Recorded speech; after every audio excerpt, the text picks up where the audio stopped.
The main goal of our study was to understand what drives R&D competitiveness in a world of global competition and fast technological change. As an R&D-focused boutique consultancy, we help leading technology brands optimize their R&D organization by tackling the challenge of staying competitive. We see two key drivers stand out here. First, globalization, creating new opportunities, but also increasing cost and efficiency pressures, especially in high-cost countries facing competition from low-cost regions. Second, the speed of technological change, forcing companies to innovate faster and bring products to market more quickly.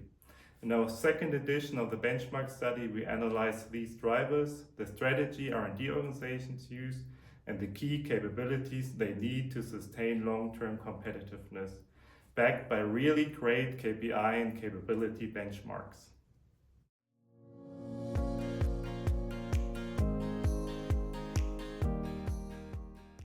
So we identified 5 key insights from our study. The first insight was also quite surprising to me.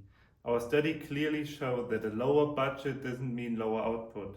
In fact, top performers achieve up to 3 times higher R&D productivity while using up to 50% less budget. How do they do it?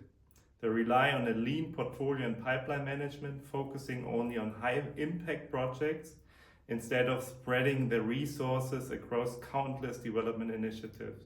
They prioritize a few and manage them extremely efficiently. The second insight is that speed beats perfection. In today's competitive market, speed is everything. The electronics and high-tech industry lead the way here, cutting time to market by up to 30%. Even so, their milestone achievement rates aren't always perfect. How do top performers achieve such speed? First and foremost, they use agile and virtual development methods to accelerate validation processes and efficiently handle late-stage changes. The third insight is that external R&D can be true strategic advantage.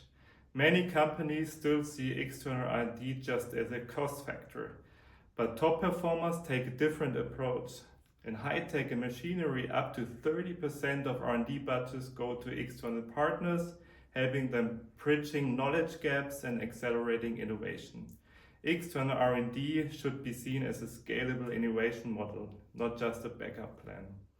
The fourth insight highlights 2 key capabilities from our capability model for R&D performance: modularization and virtualization.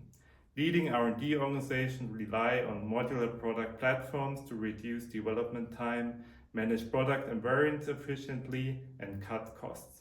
At the same time, they use virtual development tools to minimize physical prototypes, which saves both time and money.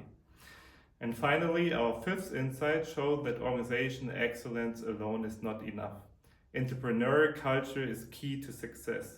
The best R&D organization empower teams to make fast, autonomous decisions, and companies that stick to rigid hierarchies and centralized decision-making will struggle to keep it up.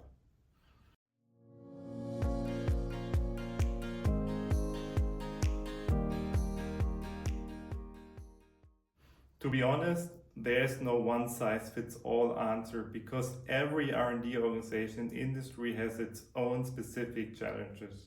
That's why I highly recommend looking at the industry-specific insights in our benchmarking study. But if I were an R&D leader today, seeing how fast competitors enter the market with high-quality products and how quickly technology evolves, and how scarce top talents has become, I would focus on 3 key areas: efficiency, speed, and an entrepreneurial culture. To get it started, I would first create a strong sense of urgency within the leadership team. Then I would identify and prioritize the most critical R&D capabilities based on the company's goals on the one hand and the current situation on the other hand. And finally, I would set up a structured improvement program to drive real change. That's the way forward.